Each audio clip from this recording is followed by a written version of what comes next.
നമസ്കാരം, എല്ലാവർക്കും റിവ്യൂ മാസ്റ്ററിലേക്ക് സ്വാഗതം. കണ്ടന്റ് കണ്ട് ഇഷ്ടപ്പെട്ടാൽ സബ്സ്ക്രൈബ് ചെയ്യുന്ന കാര്യം ഒന്ന് പരിഗണനയിൽ എടുക്കുക.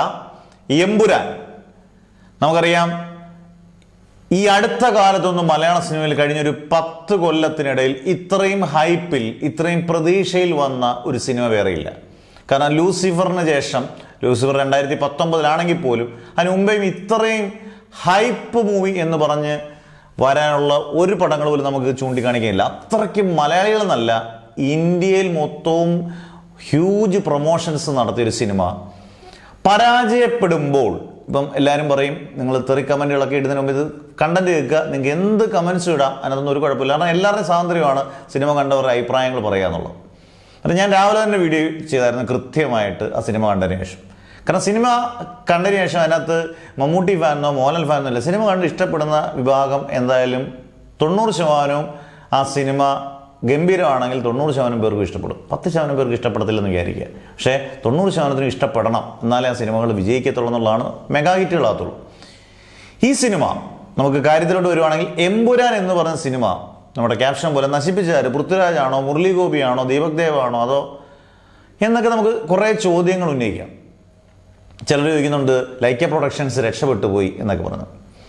പക്ഷേ ഇന്നത്തെ കാലത്ത് ഒരു ഐഫോൺ, ഞാൻ പറഞ്ഞത് ഐഫോൺ, 1 ലക്ഷം രൂപയുടെ ഒരു ഐഫോൺ വെച്ച് ഗംഭീരമായി ഷൂട്ട് ചെയ്യുന്ന, അതായത് നമുക്ക് ഐഫോണിൽ സിനിമ പോലും ഷൂട്ട് ചെയ്യുന്നുണ്ട്. ഈ സമയങ്ങളിൽ സിനിമ പോലും ഷൂട്ട് ചെയ്തിട്ടുണ്ട്. നമ്മുടെ ലോക്ക്ഡൗണിലൊക്കെ സിനിമ പോലും ഷൂട്ട് ചെയ്ത്, ഇപ്പോഴും പല സിനിമകളും ഷൂട്ട് ചെയ്യുന്ന ചില ഷോർട്ട് ഫിലിമുകളൊക്കെ നല്ല ഗംഭീരമായിട്ട് കളർ ഗ്രേഡിങ് ഉൾപ്പെടെ എല്ലാം അടിപൊളിയായിട്ട് ചെയ്യുന്ന ഐഫോണിൽ ചെയ്യുന്ന കാലഘട്ടത്തിലാണ് നമ്മൾ ആലോചിക്കേണ്ടത്. എമ്പുരാൻ്റെ ഏറ്റവും വലിയ മൈനസ് എന്ന് പറയുന്നത് 150 മുതൽ 200 കോടി വരെ ബഡ്ജറ്റ് എന്ന് പറയുന്ന സിനിമ. എന്തായാലും 150 കോടി എന്ന് ഉറപ്പിച്ചു. ഈ സിനിമ കൊണ്ട് ടെക്നിക്കലി ഗംഭീരമാകുന്നതിന് എന്തോ ഇത്ര വലിയ മാജിക്? ഇതിനകത്ത് നമ്മുടെ ഇവിടുത്തെ കേരളത്തിലെ ചെറുപ്പക്കാരായിട്ടുള്ള ഡയറക്ടേഴ്സോ അല്ലെങ്കിൽ പുത്തനായിട്ടുള്ള അസോസിയേറ്റോ അസിസ്റ്റൻറ്റോ ആയിട്ടുള്ള പയ്യന്മാർക്ക് ഒരു 50 കോടി രൂപ കൊടുത്താൽ അവർ നല്ല ഗംഭീരമായിട്ട് കിടുകാച്ചിയായിട്ട് ഫ്രെയിംസ് ചെയ്തില്ലേ? നല്ല ലെൻസുകൾ, നല്ല ക്യാമറ, ഇതൊക്കെ ഉണ്ടെങ്കിൽ ഓട്ടോമാറ്റിക്കായിട്ടും ടെക്നിക്കലി ഗംഭീരമാക്കാം, പൈസ പൊടിക്കാനുണ്ടെങ്കിൽ. എനിക്കകത്ത് എമ്പുരാനകത്ത് തോന്നിയത് 2 കാര്യങ്ങളാണ്. ഒന്ന്, ഈ ടെക്നിക്കലി പെർഫെക്ഷൻ എന്ന് പറഞ്ഞിട്ട് കുറേ സ്ഥലങ്ങൾ കാണിച്ചേക്കുന്നു, കുറേ സ്ഥലങ്ങൾ കാണാനൊക്കെ രസമുണ്ട്. പക്ഷെ ഇതിൻ്റെയൊക്കെ ആവശ്യകത എന്താണ്? ഇപ്പം അമേരിക്ക, ലണ്ടൻ, ദുബായ്, ഇറാഖ്, അങ്ങനെ ഇനി എനിക്കൊന്ന് ലോകത്തിൽ കാണിക്കാൻ വളരെ കുറച്ച് സ്ഥലങ്ങൾ മാത്രമേ ഇതിനകത്ത്, എല്ലാം ഒരുമാതിരിപ്പെട്ട സ്ഥലങ്ങളല്ല. നമുക്കൊരു സഞ്ചാരം നമുക്ക് കണ്ടതുപോലെ ഒരു ഫീല് നമുക്ക് കിട്ടും. നമുക്ക് സന്തോഷ് ജോർജ് കുളങ്ങരയുടെ സഞ്ചാരം കണ്ട ഫീൽ കിട്ടും. എല്ലാ സ്ഥലങ്ങളും ഉണ്ട്. പക്ഷേ ഒരു സീൻ പോലും നമുക്ക് ഈ സ്ഥലങ്ങൾ കാണുമ്പോഴൊന്നും ഈ സ്ഥലങ്ങൾക്ക് എന്ത് പ്രത്യേകത? ഒരിടത്ത് വെച്ച് കാണിച്ചാൽ ഇതൊക്കെ ഒരുപോലൊക്കെ തന്നെ ഇരിക്കും. പക്ഷേ ഈ സിനിമ തുടങ്ങുന്നത് ഗംഭീരമായിട്ടാണ്, പോസിറ്റീവാണ്. ആ തുടക്കം ഒരു 1/2 മണിക്കൂർ ഇതിൻ്റെ നോർത്ത് ഇന്ത്യയിലെ സ്പോയിലറായിട്ട് ഒന്നും സംഭവമായിട്ടില്ല കേട്ടോ. ഈ സിനിമയിൽ ഞാൻ കുറേ സ്പോയിലർ പറയും ഇതിനകത്ത്, അതിന് തൊട്ടൊക്കെ നമുക്ക് എന്തായാലും വരാം. പക്ഷെ അങ്ങനെ സംഭവങ്ങളൊന്നുമില്ല. പക്ഷേ ഈ സിനിമ കൃത്യമായി പറഞ്ഞു കഴിഞ്ഞാൽ ഒരു 1/2 മണിക്കൂർ നല്ലതുപോലെ അത്യാവശ്യം ഒരു നമ്മളെ ഒന്ന് പിടിച്ചിരുന്ന പോലെ തോന്നുമ്പോൾ നമുക്കൊരു ഡയറക്ഷൻ പൃഥ്വിരാജ് കയറി അടിച്ച് പിന്നങ്ങ് ചവറ് പോലെ അങ്ങ് സ്ലോ എന്ന് പറഞ്ഞാൽ കട്ട സ്ലോയും നമുക്ക് ഒരു കാര്യവും പ്രത്യേകിച്ച് ചെയ്യാനില്ലാത്ത രീതിയിലാക്കി. അന്നേരം നമ്മൾ പ്രതീക്ഷിക്കുന്ന ഒരാൾ പൃഥ്വിരാജ് തന്നെയാണ്. കാരണം പൃഥ്വിരാജിൻ്റെ ഡയറക്ഷൻ, മുരളി ഗോപിയുടെ സ്ക്രിപ്റ്റ്, ലൂസിഫറിൽ മുരളി ഗോപിയുടെ സ്ക്രിപ്റ്റ് തന്നെയാണ്. ആ സ്ക്രിപ്റ്റിനെ മറികടക്കുന്ന അസാധാരണമായ ഒരു ഡയറക്ഷൻ നമുക്ക് കാണാൻ പറ്റി.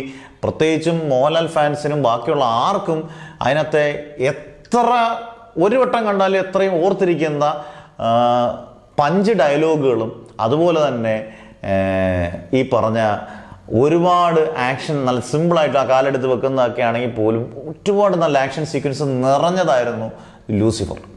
പലരും എനിക്ക് ലൂസിഫറുമായിട്ട് കമ്പയർ ചെയ്യേണ്ട ആവശ്യം ഉണ്ടോടാ എമ്പുരാൻ? ലൂസിഫറിൻ്റെ 2ാമത്തെ ഫ്രാഞ്ചൈസിയാണ് എമ്പുരാൻ എന്ന് കൃത്യമായിട്ട് പറയുന്നുണ്ട്. അല്ലെങ്കിൽ പിന്നെ സ്റ്റീവൻ നെടുമ്പള്ളി എന്തിനാണ് ഇവിടെ വരുന്നത്? ആവശ്യമില്ലല്ലോ. അന്നേരം ലൂസിഫറിനെ കണ്ടിട്ട് തന്നെയാണ് അത് പരസ്യം ചെയ്തതും പ്രൊമോട്ട് ചെയ്തതും എല്ലാം. ലൂസിഫർ കണ്ടിട്ട് തന്നെയാണ്. അതിൻ്റെ 2ാമത്തെ ഭാഗമാണ് L2 അല്ലെങ്കിൽ എമ്പുരാൻ എന്ന് പറയുന്ന സാധനം. അന്നേരം പൃഥ്വിരാജിനെ നമ്മൾ ഒരുപാട് വാനോളം പുകഴ്ത്തിയത് എനിക്ക് തോന്നുന്നു അതൊരു അപകടമായി എനിക്ക് ഫീൽ ചെയ്തു. കാരണം രാജമൗലിയെക്കാട്ടിൽ ഇന്ന് ഇന്ത്യ കണ്ട ഏറ്റവും വലിയ അല്ലെങ്കിൽ ഒരു ഹോളിവുഡിൽ പടം ചെയ്യാൻ ഇത്രയൊന്നും കോടി സിനിമയുടെ ആവശ്യം ഇല്ല എമ്പുരാൻ എന്ന് പറയുന്ന ബഡ്ജറ്റ്. ഈ 150 കോടി അതിൻ്റെ ഒരു പകുതി ബഡ്ജറ്റ് ഉണ്ടെങ്കിൽ ഞാൻ അതായത് പറഞ്ഞേ നല്ല കിടുകാച്ചി മലയാളത്തിൽ തന്നെ. ഇപ്പം ഞാൻ വളരെ സിമ്പിളായിട്ട് കുറച്ച് സമയം എനിക്ക് തോന്നിയ സമയത്ത് പറയും. പണ്ട് പുലിമുരുകൻ ചെയ്ത വൈശാഖ് ആയിക്കോട്ടെ, അല്ലെങ്കിൽ ഇപ്പോഴത്തെ പുത്തൻ ഖാലിദ് റഹ്മാൻ ആയിക്കോട്ടെ, ഇഷ്ടം പോലെ നമുക്ക് പേരെടുത്ത് പറയാൻ ഇഷ്ടം പോലെ പുത്തനായിട്ടുള്ള ആൾക്കാർ വളരെ ചെറിയ ബഡ്ജറ്റിൽ. വൈശാഖുള്ള ഇച്ചിരി എക്സ്പെൻസീവ് എന്ന് പറയുന്നത്, ബാക്കിയുള്ളവരൊക്കെ ചെയ്യുന്ന ഇച്ചിരി പൈസയോടെ കിട്ടിക്കഴിഞ്ഞാൽ അവർക്കൊക്കെ ഗംഭീരമായിട്ട് നമുക്ക് ചെയ്യാനായിട്ട് എടുക്കാവുന്നത്.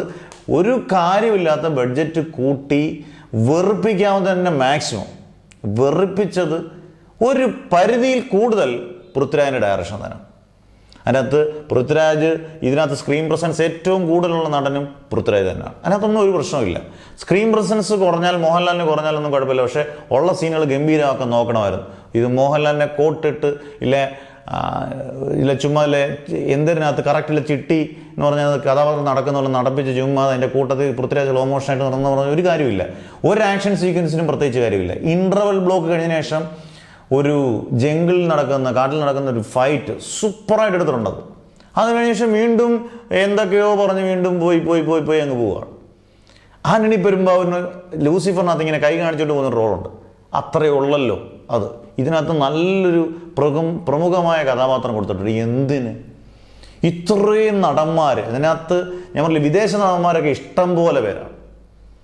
ഇവരെയൊക്കെ എന്തിനാണ് കാസ്റ്റ് ചെയ്തതെന്നുള്ളതൊരു അവർക്കൊക്കെ ഒരു പ്രോമിനൻസ് വേണ്ട കഥ. ഒരു സിനിമയ്ക്ക് അതുകൊണ്ട് അവർ ഇന്നതാണ്. ഇവരൊക്കെ വലിയ പുലികളാണ് ഹോളിവുഡിൽ. ഇവിടെ വന്നപ്പോൾ എല്ലാവരും എലികളായിട്ട് മാറി. പിന്നെ ഈ ഡ്രാഗൺ ഇട്ടുകൊണ്ടായിരുന്നു ഇത്രയും ദിവസം പ്രൊമോഷൻ. ഈ ഡ്രാഗൺ ഇട്ട് സിനിമ കണ്ടവർക്കറിയാം ഒരു കാര്യവുമില്ല. ഇതൊരു സ്പോയിലറും അല്ല. ഇത് കണ്ടേക്കുന്ന ആർക്കും പ്രത്യേകിച്ച് തോന്നിയിട്ടുമില്ല. പിന്നെ പൃഥ്വിരാജ് പറഞ്ഞ മറ്റൊരു കാര്യമുണ്ട്. ഈ സിനിമ തീരുമ്പം സീറ്റിൽ ഇരുന്ന് എല്ലാം ടൈറ്റിൽ കാർഡെല്ലാം കണ്ടതിന് ശേഷം ഫുള്ള് കഴിഞ്ഞിട്ട് ഇറങ്ങാവുള്ളൂ. അതിനകത്ത് ഒരു കാര്യമില്ല. നമ്മൾ പൊട്ടിച്ചിരിക്കുകയും ചെയ്യും. കാരണം അത്രയും മോശമായൊരു ടെയിലൻറ്റ് ഈ സിനിമയ്ക്ക് വേണ്ടായിരുന്നു. അതിന് മുമ്പേ അങ്ങ് നിർത്തിയാൽ മതിയായിരുന്നു. അത്രയും മോശം. അതിന് പൃഥ്വിരാജിൻ്റെ ഡയറക്ഷൻ ഇതിനകത്ത് വളരെ മോശമെന്ന് തന്നെ പറയാം. പിന്നെ ഈ പറഞ്ഞ സിനിമാറ്റോഗ്രഫിയാണ് എനിക്ക് തോന്നി ഇതിനകത്ത് ഏറ്റവും വലിയ പ്ലസ് പോയിന്റ്. സുജിത് വാസുദേവൻ്റെ സിനിമാറ്റോഗ്രഫി ഗംഭീരമായിട്ടുണ്ട്. കാരണം ഇത്രയും മുടക്കുമ്പോൾ സിനിമാറ്റോഗ്രഫി ഗംഭീരമായിരിക്കണം. 2 മുരളി ഗോപിയുടെ സ്ക്രിപ്റ്റ്. എനിക്ക് ഈ സിനിമ കണ്ടപ്പോൾ നിങ്ങൾക്ക് പലർക്കും സിനിമ കണ്ടപ്പോൾ ഫീൽ ചെയ്ത് കാണും. ടിയാൻ എന്ന് പറഞ്ഞൊരു പടം ഉണ്ടായിരുന്നു. ടിയാൻ എന്ന് പറഞ്ഞ പടം ഗംഭീരമായിട്ട് എനിക്ക് അതുപോലെ തോന്നി കുറേ ഭാഗങ്ങൾ. കാരണം ആ വസ്ത്രവും ആ ഡ്രസ്സിങ്ങും നമുക്കൊന്നും മനസ്സിലാകുന്നില്ല. കുറേ ബോംബ് സ്ഫോടനം, എവിടൊക്കെയോ പൊട്ടുന്നു. ഇത് എമ്പുരാനകത്ത് ഇതൊക്കെ എവിടൊക്കെയോ എന്തൊക്കെയോ പൊട്ടുന്നു, അടിയിടുന്നു. ഇതിനൊന്നും യാതൊരു ബന്ധങ്ങളും ഇല്ലാത്ത പോലെ കുറേ കഥകൾ ഒരുമിച്ച് ചെയ്യാൻ പോകില്ല. ആ ടിയാൻ 2.0 പോലെ എനിക്ക് ഭയങ്കരമായിട്ട് ഫീൽ ചെയ്തു ഈ എമ്പുരാൻ. ഒരു കാര്യമില്ല. സ്റ്റീഫൻ നെടുമ്പുള്ളിയെ കാണിക്കാൻ വേണ്ടി ലാസ്റ്റ് അങ്ങ് കൊണ്ടുവന്ന പോലെ മുണ്ടുപിടിപ്പിച്ച ലാലേട്ടനെ കാണിക്കാൻ 2 അടി കൊടുക്കണം. അതുകൂടെ ഒന്നും ഇല്ലായിരുന്നെങ്കിൽ അൺസൈക്കബിൾ ആയിപ്പോയാൽ. അന്നേരം മുരളി ഗോപിയുടെ സ്ക്രിപ്റ്റിൻ്റെ കെട്ടുറപ്പ് ഉള്ളതായിട്ട് എനിക്ക് തോന്നിയില്ല. ചിലപ്പോൾ അദ്ദേഹം ഭയങ്കരമായിട്ട് ചിന്തിക്കുന്ന ആളായിരിക്കാം, അസാധാരണ ചിന്താശേഷിയുള്ളതായിരിക്കും. പക്ഷേ അത് ഇതിനകത്തുള്ള പൊളിറ്റിക്സ് നമുക്ക് പറഞ്ഞാൽ ഇച്ചിരി ബോൾഡായിട്ടുള്ള പൊളിറ്റിക്സാണ്. അതിന് പക്ഷേ വളരെ മോശമായിട്ട് എനിക്ക് തോന്നുന്നു അത് ക്യാൻവാസിൽ ഇതാക്കി. അത് പകർത്തിയത് പൃഥ്വിരാജാണെങ്കിൽ പോലും എഴുതിയതിൽ ഒരു രീതിയിലും ഒരു നല്ലൊരു തഴക്കവും പഴക്കവും അതിനകത്തില്ല. ഒരു ലൂസിഫറിൻ്റെ 1000-1 പോലും ഇല്ല, സംശയം വേണ്ട. ഇനി എടുത്തു പറയാൻ ഇതിനകത്ത് ഫോട്ടോ ഇല്ലാത്ത ആക്ഷൻ കൊറിയോഗ്രാഫർ. ഇങ്ങനൊരു സിനിമയിൽ ആ ജംഗിൾ ഫൈറ്റ് ഒഴിച്ച് നിർത്തിയാൽ ഒരു മാസ് മൂവിക്ക് വേണ്ട എന്ത് ആക്ഷൻ സീക്വൻസ് ആണ് ആ സ്റ്റണ്ട് സിൽവ ചെയ്ത്. എനിക്കൊന്ന് എമ്പുരാനകത്തൊക്കെ നല്ല സൂപ്പർ ആയിട്ട് ചെയ്തേക്കുന്ന ആള് ഇതിനകത്ത് വന്നപ്പോൾ ഇത്രയും ബ്രഹ്മാണ്ഡ സിനിമയിൽ നല്ല ഗംഭീര ഒരു 3-4 ഫൈറ്റ് സീക്വൻസ് ഉണ്ടെങ്കിൽ അത് മാത്രം മതിയായിരുന്നു ഈ പ്രേക്ഷകരെ കയ്യിലെടുക്കാൻ. അതുപോലും ചെയ്തിട്ടില്ല. ആകെ ഈ പറയുന്ന ആ ജംഗിൾ ഫൈറ്റ് മാത്രം ഉണ്ട്. അത് മോഹൻലാൽ നല്ല മുണ്ട് മടക്കി കുത്തി മ്യൂസിക്കും എല്ലാം പടാറാണ്. പക്ഷെ അതിന് മുമ്പുള്ള ഗൺ ഫൈറ്റ് ആയാലും ബാക്കിയുള്ള ഫൈറ്റൊക്കെ വളരെ മോശം. ഇത് ക്ലാസ് എന്ന് പറയുന്ന ആൾക്കാരുണ്ട്. എന്തോ ക്ലാസ്സാണ്? നമ്മൾ ഉറക്ക ഗുളികയാണോ ക്ലാസ് എന്ന് പറയുന്നത്? ഒരിക്കലുമല്ല. പിന്നെ ദീപക് ദേവ്, ഇദ്ദേഹം ലൂസിഫറിൽ ചെയ്ത ഇദ്ദേഹത്തിന് ഒരുപാട് പടങ്ങൾ ക്രോണിക് ബാച്ചറിലൂടെ വന്ന ഒരാളാണ്. ഒരുപാട് പടങ്ങൾ നല്ല പടങ്ങൾ ചെയ്ത് എനിക്ക് ഭയങ്കര ഇഷ്ടമുള്ള ഒരാളാണ് ദീപക് ദേവ്. എനിക്ക് നരനും ദീപക് ദേവാണ്. ഇതൊക്കെ അടിപൊളി മ്യൂസിക് ഡയറക്ടറാണ്. പക്ഷേ വലിയ സംഭവമില്ല. ലൂസിഫറിലൂടെ പുള്ളി വമ്പനോട് തിരിച്ചു വരും നടത്തി. അടിപൊളി മ്യൂസിക് ആയിരുന്നു ലൂസിഫറിനകത്ത്. പക്ഷേ ഇതിനകത്ത് നശിപ്പിച്ചെന്ന് പറയാം. ആദ്യത്തെ അരമണിക്കൂർ മാത്രം വലിയ കുഴപ്പമില്ലായിരുന്നു. ഇലവേറ്റ് ചെയ്യേണ്ട അല്ലെങ്കിൽ കുറച്ചുകൂടെ ഒന്ന് പൊങ്ങി നിൽക്കേണ്ട സീനുകളൊക്കെ, നല്ല ഹൈ പീതിൽ നിൽക്കേണ്ട സീനുകളൊക്കെ ദീപക് ദേവിൻ്റെ മ്യൂസിക്കിൽ സത്യം പറഞ്ഞാൽ പാളിപ്പോയി. എഡിറ്റിങ് പിന്നെ ഫുള്ള് പാളിപ്പോയി. അത് എഡിറ്റിങ്ങിന് സംശയം വേണ്ട. അപ്പോൾ നിങ്ങൾ ചോദിക്കും ഇത് എന്തുകൊണ്ടാണ് നമ്മൾ തീരുന്നത്, നമുക്കൊരു പടം എടുത്തുകൂടായിരുന്നു. നമുക്ക് കാണുമ്പോൾ നമുക്ക് ഫീൽ ചെയ്യുന്ന കാര്യങ്ങളാണ്. കൊച്ചു പടമാണെങ്കിൽ ചില പടങ്ങൾ നല്ല ഗംഭീര പടങ്ങളായിരിക്കും. അതിനകത്ത് ദീപക് ദേവിന് പ്രത്യേകിച്ച് ഒന്നും തന്നെ ചെയ്ത് അത്യാവശ്യം നശിപ്പിച്ചതായിട്ട് എനിക്ക് ഫീൽ ചെയ്തത് ദീപക് ദേവിൻ്റെ മ്യൂസിക് വളരെ മോശമായി. ഇതിനകത്തൊരു പാട്ടൊക്കെ ഉണ്ട്, ഒരു സഞ്ചാരി എന്ന് പറയുന്നൊരു പാട്ടൊക്കെ, അറുബോറ് പാട്ട്. ഇതെന്തിനാണ് ഇങ്ങനെയൊക്കെ പാട്ട്, ആവശ്യമില്ലാത്ത പാട്ടുകൾ. പിന്നെ ലൂസിഫറിൻ്റെ അതേ പാട്ട് തന്നെ വീണ്ടും എടുത്തിട്ട് ആവർത്തിക്കുന്നു. ഒരു പക്ഷേ അത് പൃഥ്വിരാജിൻ്റെ പറഞ്ഞായിരിക്കും, ഇതൊക്കെ വേണം എന്ന് പറഞ്ഞായിരിക്കും. പക്ഷേ ദീപക് തീർത്തും ഈ ചിത്രത്തിൽ പരാജയം തന്നെയാണ്. ടോട്ടലി ഗോകുലം ഗോപാലിൻ്റെ ചിട്ടി പൊട്ടി എന്ന് പറയുന്ന പോലെ ആയിപ്പോയി. കാരണം ഗോകുലം ഗോപാലൻ ഇത് ലൈക്ക പ്രൊഡക്ഷനിൽ നിന്ന് എടുത്തത് അദ്ദേഹം ചിലപ്പോൾ വിചാരിച്ചത് ഇത് ഈ മാർച്ച് 27-ാം തീയതി ആ പ്രൈം പീരീഡിൽ ഈ സിനിമ ഇറക്കുക എന്നുള്ള ഭയങ്കര ഉത്തരവാദിത്തമാണ്.